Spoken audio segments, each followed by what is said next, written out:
Okay, welcome everyone to Cultivated Live. It is Wednesday, February 5th. I'm here with Miguel Martin, the CEO of Aurora Cannabis. I, of course, am Jeremy Berke. I'm the editor-in-chief and co-founder of Cultivated Media. You can follow us on YouTube, LinkedIn, Twitter, and get us in your inbox every day. So Miguel, welcome to Cultivated Live. You guys just released results. Could you walk us through, some of the top-line highlights of the last quarter? Well, Jeremy, listen, thanks, for having us, and thank you, for everything that you do for the industry. I think if you look at the top line, we had a record quarter. So total net revenue was up 37%, 88 million. We had record net revenue of 68 million, really driven by global medical cannabis, which we can talk about in a second. Net income was at 31 million, which was also a record. And, importantly for a cannabis company, we had positive free cash flow of 27 million, and we have no debt on our cannabis business with over 180 million in cash. And so, across the board, it was a great quarter, really driven by our international medical cannabis business, predominantly Germany, Poland, UK, and Australia. Yeah. Can you talk a little bit about the medical cannabis opportunity? I mean, I know your German business is growing, and I took a look at the balance sheet. Where are the biggest opportunities there, and what do you expect to see for the medium term 2025 and long term 2026, 2027? Yeah, I think, the first thing to understand, particularly for, an American audience, is that medical cannabis outside of the US really is a pharmaceutical product. It is a doctor prescribing a specific item that in most cases a pharmacy is delivering. And so it operates in a medical system. The product is tested under a medical framework. It is regulated under a pharmaceutical model.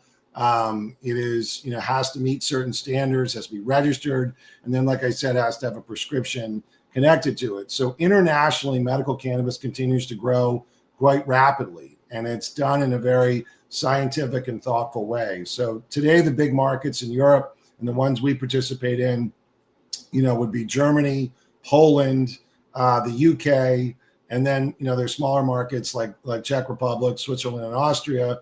But then also Australia is very, significant both to our business and globally. And so I know there's a lot of back and forth about what's going to happen in the US, particularly on the rec side. But when you look around the world, global medical cannabis continues to grow at a rapid rate.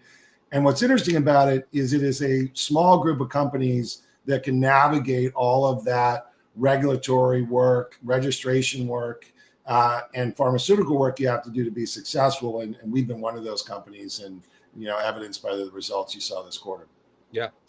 Can you talk about a little bit about those intricacies of each market? You mentioned Australia is a huge opportunity for you guys. Like what makes Australia different from Poland, different from Germany, and how do you wrap your heads around that? Yeah. I mean, well, the first thing to understand is you can ship out of Canada. So Canada has, with all due respect to the US, what I would consider some of the highest quality cannabis production, particularly what's called GMP, which is a standard that you have to get into many of these countries. And you're allowed to ship that product, those pharmaceutical goods, like other medicines, all around the world. So we service those markets mostly out of Canada. We do have one facility in Germany.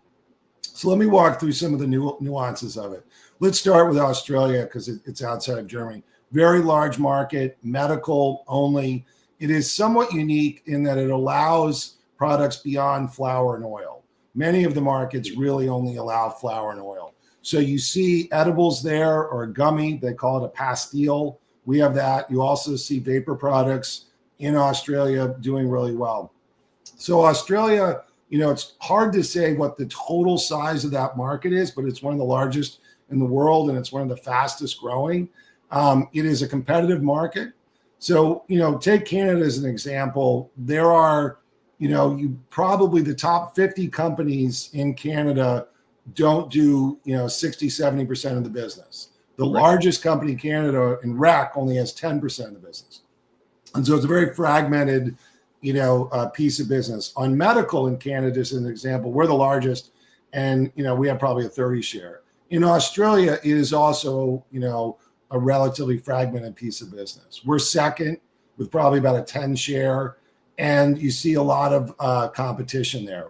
What you also see, in Australia is that you have a very large value piece of business and an emerging, what we call, sort of premium business, which we really participate in and are excited about. In all of these markets, you have insured patients. So, patients can get reimbursement for medical cannabis in Australia as they can in Europe and Canada. And there's also self-payer, where people pay out of pocket like they would for, other sort of medications. And so, what I would say is many of these markets are the same. Doctors and patients are looking for high quality, consistent medicine, as opposed to maybe some other, more sort of electric attributes of some forms of cannabis. And, that creates a little bit of differentiation. You're restricted in what you can do from a marketing standpoint in all of these markets. So a lot of the education has to happen either through clinics or through a prescribing physician. So, we continue to see Australia continue to grow. You see Canadian companies doing particularly well in Australia, but also local companies, as well as companies from Colombia, say North Africa, South Africa, Macedonia, and whatnot. But it's an exciting market. We recently bought a significant business down there that we were connected to. And like I said, we're number 2. Going up to Europe, Poland is an incredibly highly regulated market. It is a challenge to get new products into that market, and it really is only flower and oil. So it's a very consolidated or concentrated piece of business. 5 companies probably do 90% of the business in Poland. It's a big market. We're one of the top companies there, and we are seeing an expansion in patient access, both on the insurance side and on the self-payer side. Going to moving east, the largest market in Europe is Germany, and they're less than a year into descheduling of that exciting new market. It is a flower and oil market. And what's interesting in Germany is there are 3 companies, including us, that have production in country. And so we actually produce and cultivate cannabis in Germany, as well as ship stuff in from Canada. Big market with milled, which is an interesting aspect of Germany that you don't see probably in other markets other than Canada.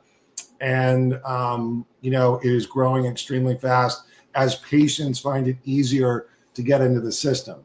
They have an election coming up. By all indications, it'll be a more conservative government, but which will probably have an impact on the rec side of Germany, which was in the news a lot, but more likely not on the medical side.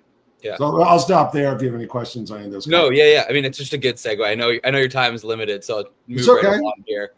It's a good segue into looking at your Canadian business. Rec is now a pretty small piece compared to your overall recreational cannabis for the viewers, compared to your overall medical revenue. Like, how do you look at the Canadian recreational market, and is that a business that for lack of a better term, you're still interested in? Yeah, I think we're interested in it from the standpoint that, there's incredible insights you can get into from a rec business. It moves faster. Innovation matters. I mean, one of the things you get in Canada, which is the largest rec business in the world, is the fact that, the life cycle of a product is probably less than a year. And so you have to move incredibly fast, whether it's a flower product, a concentrate product, and you see things emerge really quickly. The good ones will stay, the ones that don't, and you can take those learnings and apply it. We see a lot of crossover between recreational consumers and medical patients, in Canada. And so if you can get it right for rec, it's probably of interest. The product itself, the attributes of itself can get there. We have one of the largest genetics labs in cannabis in the world on Vancouver Island on the West Coast. And those core attributes beyond potency, beyond bud quality, coloration are there. And we're seeing a lot of emergence in the interest in minor cannabinoids, as well as terpenes, which are having a broader impact on the affect of these products. Those are really, you're seeing that in rec, and that's quickly finding its way now into medical. And then looking at Canada's politics, you mentioned Germany is going to have a new conservative government. Maybe Canada is likely to have a new conservative government. Yep. How do you view how that government may or may not change the balance of Canada's regulations? Yeah, I mean, cannabis is pretty entrenched into the Canadian sort of fabric. And the reason for that is because legalization in Canada came from litigation, people suing the Canadian government. And so the rights of the patients and the consumers are really entrenched in Canadian law in a way that you don't see it in the US. And so while typically a conservative government, you would say, would be a negative for cannabis, I don't think that's going to be the case going forward because of the incredible economics. You know, the biggest winner of Canadian cannabis has been the government because of the taxation structure. They're not going to change that. And typically a conservative government could be helpful, particularly with the large export business that we have there. And, you know, if you look at, states like Florida as an example with a very conservative governor, Governor DeSantis, they've been very supportive of medical cannabis. And so I think even though we may have a, conservative leaning election in Canada in May, for a company like us that's so focused on medical, we really don't see any sort of concerns in what that looks like. In the same way we don't see concerns in Germany. Yeah. And then let me ask you the same question in the US, right? I know your business isn't here, but it's obviously a market you'd like to be in a more robust way if you could. How do you view the Trump administration in terms of its stance on cannabis? And do you expect to see much change in the next year or so?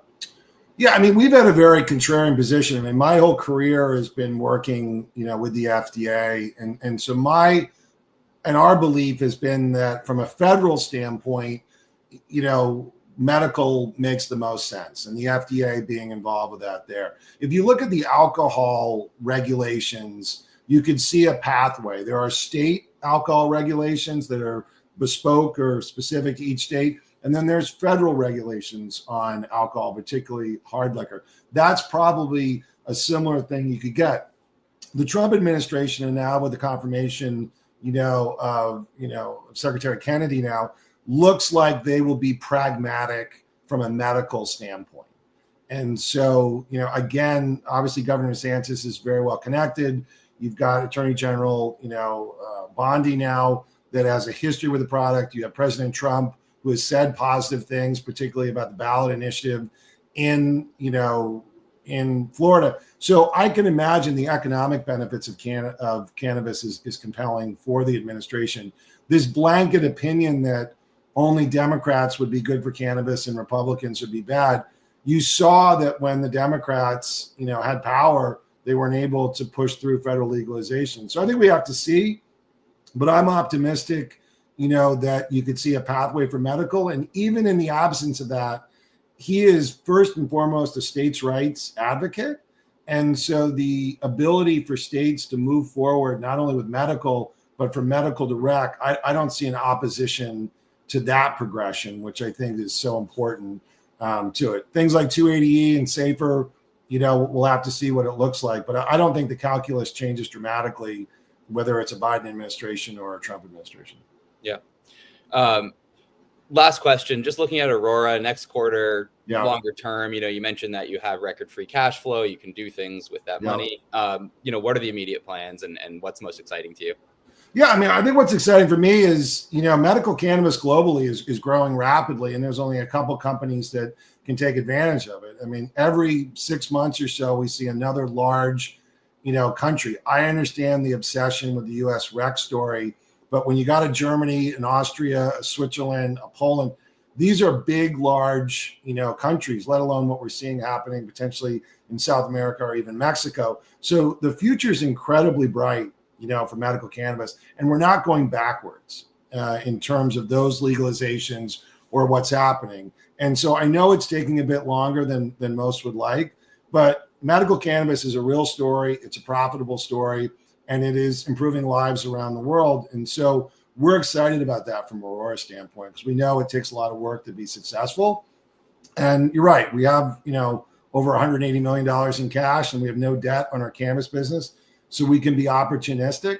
But what I would say to all your viewers is it's not going to be a straight line, but the future is incredibly bright for cannabis in general, but particularly for global medical cannabis. And, we're excited about all of those opportunities.